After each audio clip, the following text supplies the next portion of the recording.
Hello बच्चों, स्वागत है आप सभी का आपकी अर्थशास्त्र की ऑनलाइन क्लासेज में। तो चलिए इसी के साथ अपनी आज की पढ़ाई हम शुरू करते हैं। आज हम पढ़ेंगे अपना 11वीं कक्षा का चैप्टर 6, जिसकी हम पहले 3 वीडियो पहले पढ़ चुके हैं। जो पहली वीडियो थी, इस चैप्टर का नाम है आंकड़ों का चित्रीय प्रस्तुतीकरण, जिसके अंतर्गत दंड आरेख व वृत्तीय आरेख को हमने पढ़ना है। दंड आरेख हम पढ़ चुके हैं। दंड आरेख की क्या क्या विशेषताएं होती है, ये हमने पहली वीडियो में पढ़ा। इसके बाद दूसरी वीडियो में हमने पढ़ा दंड आरेख के प्रकार। पहला प्रकार था सरल दंड आरेख और दूसरा था बहुगुणी दंड आरेख। ये हम अपनी दूसरी वीडियो में पढ़ चुके हैं। तीसरी वीडियो में हमने उप विभाजित दंड आरेख को पढ़ा और आज जो हमारी भाग 4 है, इसके अंदर हम पढ़ेंगे प्रतिशत दंड आरेख। तो प्रतिशत दंड आरेख क्या होते हैं, सबसे पहले हमें इसकी परिभाषा पढ़नी होगी। होता क्या है ये प्रतिशत दंड आरेख? ये एक दंड आरेख का ही टाइप है, लेकिन इसके अंदर हम प्रतिशत को दिखाएंगे।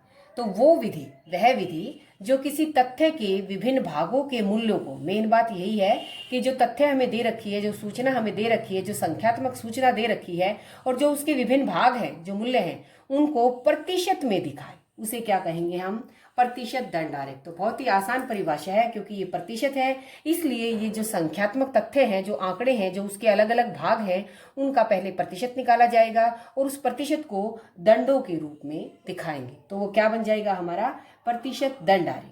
तो प्रतिशत दंड आरेख के लिए यहाँ मैंने कुछ स्टेप्स लिखे हैं, बस वो 2-4 स्टेप हमें समझने हैं और हम प्रतिशत दंड आरेख फिर उससे बना सकते हैं। सबसे पहले हमें क्या करना होगा कि जो कुल मूल्य है, यानी कि यहाँ पर मैंने जो विभिन्न भाग बताए, जैसे भाई मान लिया हम यही कर रहे हैं कि एक बच्चे के साइंस में कितने नंबर आए, मैथ्स में कितने आए, दूसरे सब्जेक्ट में कितने आए, तो उन सब का टोटल कुल मूल्य, यानी कि उन सब का टोटल।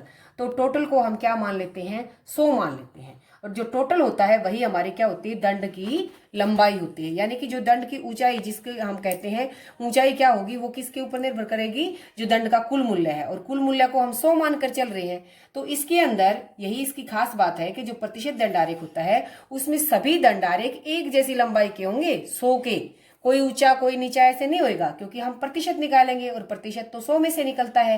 तो इसलिए जितने भी दंड बनेंगे हमारे, वो सब कैसे बनेंगे? 100 के जितनी हाइट की। हाँ, उनको बीच से हम बांटेंगे कि भाई ये पहला भाग है, ये दूसरा भाग है। जब हम करके दिखाऊंगी मैं, तो आपकी समझ में आ जाएगा। तो सबसे पहला स्टेप क्या है कि जो कुल मूल्य होता है, या जो दंड की लंबाई जिसे हम कहते हैं, उसे हम 100 मान लेते हैं, क्योंकि हमें प्रतिशत निकालना है। दूसरे नंबर पर हम क्या करेंगे? जो सभी मदे हैं, जैसे मैंने बताया कुल मूल्य हमने 100 मान लिया, तो सभी मदे हैं उनका प्रतिशत निकालेंगे। जैसे हम करते हैं ना प्रतिशत, मान लिया किसी के 50 में से 25 नंबर आए, तो 25/50 गुणा 100 करके हम प्रतिशत निकालेंगे। तो इस तरह से हम क्या करेंगे? सभी मदों का प्रतिशत निकालेंगे। तीसरे नंबर पर हम क्या करेंगे कि जो प्रतिशत मूल्य हमने निकाले हैं, फिर हम उनका संचयी प्रतिशत निकालेंगे। संचयी प्रतिशत जिसके अंदर हम जोड़ कर चलते हैं कि भाई पहले वाली फ्रीक्वेंसी इतनी, दूसरे वाली में हमने पहले वाली को और दूसरे वाली को दोनों को जोड़ लिया, तीसरे वाली में हमने तीसरे वाली को भी और पहले दोनों को भी जोड़ लिया। ये सब मैं आपको करके दिखाऊंगी। तो पहले स्टेप पर हमने क्या किया? कुल मूल्य को 100 मान लिया। दूसरे पर हमने सभी का प्रतिशत निकाल लिया। तीसरे पर उन प्रतिशतों को जोड़ जोड़ कर चलते हुए हमने संचयी प्रतिशत निकाला। चौथे नंबर पर हम क्या करेंगे? जब हम उसको संचयी प्रतिशत निकाल लेंगे, तो फिर हम उसको विभिन्न भागों में बांट देंगे। जो हमारे 100 नंबर के बनेंगे, उसको अलग अलग भागों में बांट देंगे और उन हर एक अलग भाग के अंदर अलग प्रकार का रंग या अलग प्रकार का डिजाइन कर देंगे, ताकि दूर से ही हमें पता चले कि ये वाला भाग है, ये दूसरा भाग है, ये तीसरा भाग है। और जो पांचवी बात क्या है कि जो हमारे प्रतिशत दंड आरेख हैं, ये कोई अलग से दंड आरेख ना होकर, जो हमने तीसरे नंबर पर पढ़ा था उप विभाजित दंड आरेख, इसी का एक रूप है। उप विभाजित दंड आरेख के अंदर भी हमने क्या किया था? दंड बनाए थे और उसको अलग अलग भागों में बांटा था। फर्क सिर्फ क्या है कि वहां हमने प्रतिशत नहीं निकाला, यहाँ हम प्रतिशत निकालकर उसे अलग अलग भागों में बांटेंगे। तो एक तरह से क्या है, ये उप विभाजित दंड आरेख का ही एक प्रकार है।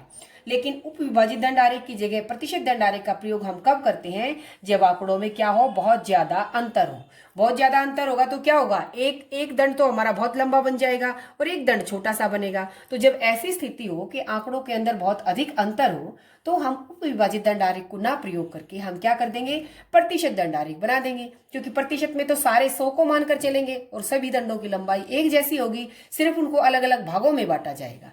तो इसलिए क्या कह सकते हैं हम कि प्रतिशत दंड आरेख उप विभाजित दंड आरेख का ही एक रूप है, और इसका प्रयोग हम तब करते हैं जब आंकड़ों में, संख्यात्मक तथ्यों में बहुत अधिक अंतर हो। तो अब जो हमने ये स्टेप्स पढ़े इसे हम करके देखते हैं, तब हमारी अच्छे से समझ में आएगा। यहाँ मैंने एक एग्जाम्पल लिया है। एग्जाम्पल में मैंने ये वर्ष 2006-07 और 2007-08 के आंकड़े लिए हैं।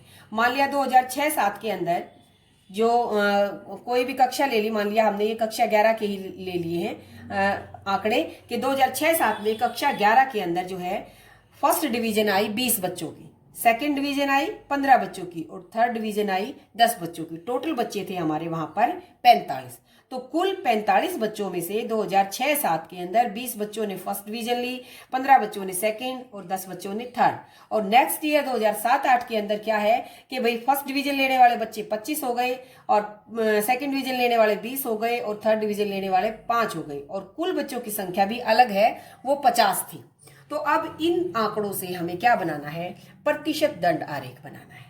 तो सबसे पहला स्टेप हम करते हैं कि कुल मूल्य या दंड की लंबाई को 100 मानकर हमें प्रतिशत निकालना। ये 2 स्टेप हम ये करते हैं। तो देखो कैसे करेंगे।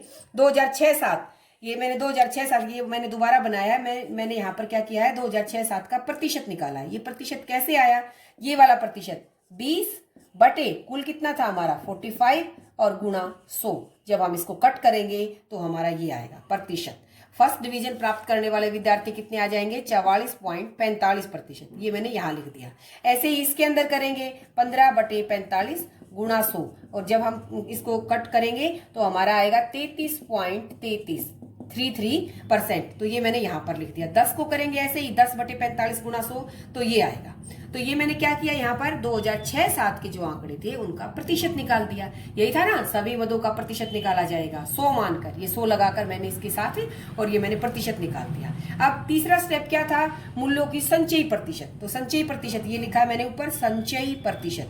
पहले नंबर पर ये योगायु, दूसरे नंबर पर ये पहले वाला फर्स्ट डिवीजन भी और दूसरे वाला सेकंड डिवीजन, इन दोनों को जोड़ दिया तो ये आ गया हमारा 77.78। तीसरे नंबर पर ये पहले 2 तो जुड़े हुए हैं यहाँ 77.78, इसके अंदर ये थर्ड डिवीजन वाले भी जोड़ दिए तो ये पूरे कितने आ जाएंगे हमारे 100, क्योंकि हमने 100 में से ही तो निकाला है प्रतिशत। तो जब हम संचयी प्रतिशत निकालेंगे तो जो लास्ट का प्रतिशत आएगा वो पूरा का पूरा जोड़ हमारा कितना बनेगा, 100 बनेगा, 100 बनेगा। तो ये तो हो गया 2006-07 का प्रतिशत और 2006-07 की संचयी प्रतिशत। अब 2007-08 का भी ऐसे ही करेंगे। इसके अंदर क्या है, फर्स्ट डिवीजन लेने वाले बच्चे 25 बटे टोटल बच्चे कितने हमारे 50 गुणा 100, आसानी से हो जाएगा ये।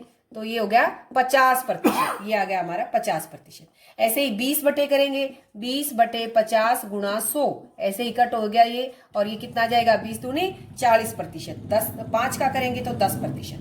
तो ये 2007-08 का प्रतिशत है। अब 2007-08 का संचयी प्रतिशत जोड़ते चलेंगे, 50 का 50, 50 के अंदर 40 जोड़ा 90, 90 के अंदर 10 जोड़ा 100। तो दोनों के दोनों हमारा जो लास्ट जो संचयी प्रतिशत बना वो 100 बना। इसीलिए तो मैंने कहा था कि हमारे जो दंड आरेख होंगे वो सब क्या होंगे, एक जैसे होंगे, समान होंगे, केवल उनको बांटेंगे। तो ये हमने जो करने का कैलकुलेशन का काम था वो हम कर चुके हैं। हमने प्रतिशत निकाल लिया, संचयी प्रतिशत निकाल लिया दोनों सालों का, 2006-07 का भी 2007-08 का भी। अब दंड आरेख बनाते हैं। तो ये देखिए यहाँ पर मैंने चित्र बनाया है। एक्स एक्सिस के ऊपर मैंने ये दोनों साल ले लिए, 2006-07 और 2007-08, और यहाँ वाई एक्सिस के ऊपर मैंने संचयी प्रतिशत को लिया है। अब मैंने ये दोनों दंड बना भी रखे हैं। अब ये भी 100 की लंबाई का है, ये भी 100 की लंबाई का, बिल्कुल दोनों सेम है। तो क्यों है, ये मैंने यही बताया कि प्रतिशत दंड आरेख जो होता है उसमें सभी दंडों की लंबाई एक जैसी होगी। और इसका प्रयोग भी हम इसीलिए करते हैं क्योंकि अगर विभाजित दंड आरेख में आंकड़ों में बहुत अंतर है, एक जाकर बने इतना ऊपर और एक जाकर बने इतना नीचे, तो उससे बचने के लिए हम क्या करते हैं, प्रतिशत दंड आरेख बनाते हैं। तो सबसे पहले 2006-07 का देखते हैं। ये संचयी प्रतिशत है 44.45। तो मैंने देखिए यहाँ पर किया 2006-07 में 44.45, 40 से थोड़ा सा ऊपर, ये कितना है हमारा 44.45। तो ये कौन से हैं, फर्स्ट डिवीजन लेने वाले बच्चे। फिर दूसरा देखेंगे, इन दोनों को जोड़ लिया 77.78, ये जोड़ के देखेंगे ताकि हमें बांटने में आसानी हो। अब इसके ऊपर हम देखें 33 पॉइंट, वो हमारे लिए मुश्किल होगा, हम सीधा 77.78 देखते हैं। तो 44.45 तो ये हो गया, 77.78 ये 80 से थोड़ा सा नीचे यहाँ हो गया। अब ये मैं पहले ही अलग कर चुकी हूँ, तो ये जो भाग बन गया ये 77.78 नहीं है, इसके अंदर लिखूंगी मैं 33.33%, जो कि हमारे सेकंड डिवीजन लेने वाले बच्चे हैं। और इन दोनों का जोड़ ये क्या है हमारा 77.78। और अब जो ऊपर बच गया वो अपने आप ही 22.22% यानी कि थर्ड डिवीजन लेने वाले बच्चों का हिस्सा बच गया। अब इसके अंदर हम अलग कलर कर सकते हैं, फर्स्ट डिवीजन के लिए अलग कलर कर दे, सेकंड के लिए अलग, थर्ड के लिए अलग, या अलग अलग डिजाइन भी हम कर सकते हैं। तो ये 2006-07 का प्रतिशत दंड आरेख हो गया। उपविभाजित की तरह ही हमने बांटा है, लेकिन हाइट इसकी 100 है। अब 7-8 का करते हैं ऐसे ही। 7-8 के अंदर क्या था, फर्स्ट डिवीजन लेने वाले बच्चे 50, तो ये मैंने बिल्कुल यहाँ पर 40 और 60 के बीच में 50, ये हो गए हमारे फर्स्ट डिवीजन लेने वाले बच्चे। सेकंड डिवीजन लेने वाले 40 हैं, लेकिन 50 और 40 को जोड़ा तो 90 आया, तो हम सीधा 90 देखते हैं यहाँ पर, सीधा 90, 50 तो है ही, 90 बनेगा 80 और 100 के बीच में, ये 90।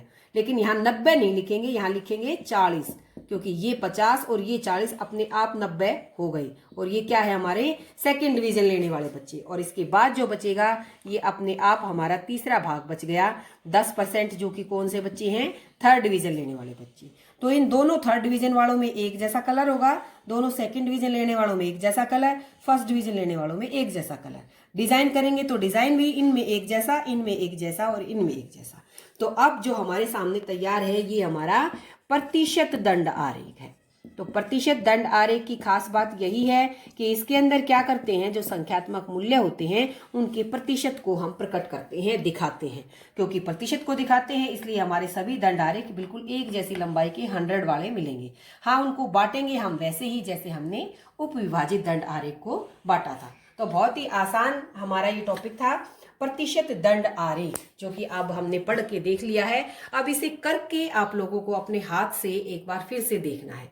देखने में आपको आसान लगेगा, लेकिन जब आप करेंगे तो आपको पता चलेगा कि कहाँ आपके समझने में थोड़ा सा फर्क रहा है। तो जब आप करते हैं तो और भी अच्छा आपको समझ में आएगा। तो मेरे ख्याल से आज के लिए काफी हो गया है। आपको प्रतिशत दंड आरेख के जो उदाहरण हैं उनमें से 1 या 2 उदाहरण नोटबुक के अंदर करके देखने हैं, यही आपका होमवर्क है। तो आज की इस वीडियो को देखने, सुनने और समझने के लिए आप सभी का बहुत बहुत धन्यवाद।